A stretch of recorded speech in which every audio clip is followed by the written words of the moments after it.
Bonsoir. Pourquoi le vendredi 13 est une date qui nous interpelle? D'où vient l'origine d'une telle superstition? Alors, on peut tout d'abord noter que le vendredi et le 13 sont très fortement chargés d'un point de vue symbolique. Alors, à la fois dans les religions monothéistes, mais aussi le chiffre 13 dans les traditions païennes, polythéistes. Alors, ça vient essentiellement, déjà le vendredi, c'est la préparation du Shabbat pour les juifs, le jour saint pour les musulmans, le jour de pénitence et vendredi saint pour les chrétiens. Et l'une des origines les plus probables, c'est que ça serait en lien, le vendredi 13 notamment, avec l'association entre la mort du Christ et le vendredi, suite au dernier repas de la scène entre Jésus et les apôtres. Et le 13e étant Judas, d'ailleurs. Donc on le retrouve aussi ce vendredi, notamment au niveau d'Adam et Ève, par exemple, dans la tentation du diable, dans le déluge de l'arche de Noé aussi, qui est aussi un vendredi. Et le chapitre 13 de l'Apocalypse qui annonce la venue de la bête. C'est ce qui a amené aussi, je dirais, cette valence négative à un moment donné du vendredi, mais qui n'a pas toujours été négative d'ailleurs. Oui, c'est un jour maudit pour certains, un jour de chance pour d'autres. Pourquoi on l'associe différemment selon ses croyances?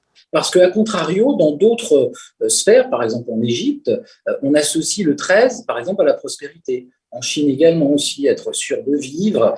Et puis ensuite, il y a une transmutation qui s'est faite où, d'un point de vue psychologique, on va dire, et mathématique, par exemple, on fait moins multiplié par moins, eh bien, ça associe plus. Et donc, au départ, c'était quelque chose de négatif, et c'est devenu quelque chose de positif pour certains.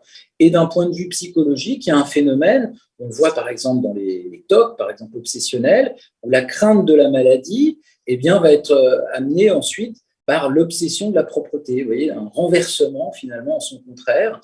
Donc c'est un mécanisme qu'on voit fréquemment en psychologie, notamment dans les phénomènes de superstition et croyance aussi. Et quid des non-superstitieux? Qu'est-ce qui fait que rien ne les atteint? Alors, en général, ils font partie de ceux qu'on appelle les sceptiques, et qui sont dubitatifs par rapport à ça, qui sont souvent dans un discours autour de la science. Je dirais que rien ne pourrait atteindre dans cette maladie, alors du doute.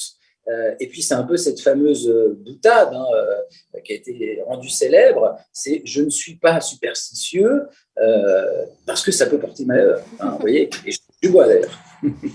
Est-ce qu'ailleurs dans le monde, Sébastien, il y a le vendredi 13 qui a aussi une symbolique forte ou pas du tout? Ou peut-être Alors, les autres pays ont une autre date, eux? Alors oui, ça va dépendre des régions. Il y en a pour certains, c'est le 3, d'autres, c'est le 4. On voit quand même dans nos contrées, notamment occidentales, par exemple, il y a rarement un 13e étage. On l'a vu par exemple pendant la période de Covid, et d'ailleurs les périodes comme ça de doute un peu amènent des superstitions plus importantes. Par exemple, en Allemagne, ça avait été relaté, eh bien, il y avait 12 guichets et on passait au 14e. On n'avait pas le 13e guichet pour aller se faire vacciner. Vous voyez, il y a des superstitions comme ça qui viennent et qui sont un peu partout, comme ça. Les superstitions sont nombreuses, elles peuvent envahir notre quotidien, ne pas passer sous une échelle, ne pas croiser la route d'un chat noir, ne pas briser un miroir également. Est-ce qu'on peut se défaire de ces superstitions, de ces croyances? Oui, on peut s'en défaire, mais elles sont souvent un pont entre, je dirais, des phénomènes imaginaires, irréels, et ce qu'on appelle des formes de corrélation illusoire. C'est-à-dire qu'on va créer des corrélations illusoires entre, eh bien, je me suis levé du pied gauche, tiens, il m'est arrivé quelque chose. Vous voyez, en plus, le pied gauche, par exemple, était associé, ou la partie gauche, au mal. Donc, on va faire tout un tas de corrélations, alors souvent déjà pour se rassurer. C'est-à-dire qu'en fait, on part de certaines superstitions comme un rituel un peu contraphobique en psychologie, où on prend quelque chose qui va être comme une amulette ou même un petit rituel ou un petit objet qui va nous permettre de passer une étape. Et à l'inverse, quand ça devient trop prégnant, là, on peut être dans des formes de TOC, par exemple, ou de phobies spécifiques. Il y a des noms, un nom un peu barbare pour le vendredi 13, d'une phobie spécifique. Et là, quand ça devient trop important, là, il faut consulter. Parce que si ça nous envahit et si ça nous empêche de vivre notre vie du quotidien, ça devient compliqué. Sébastien Garnero, vous y croyez au vendredi 13? Un jour de malchance, jour de chance pour vous?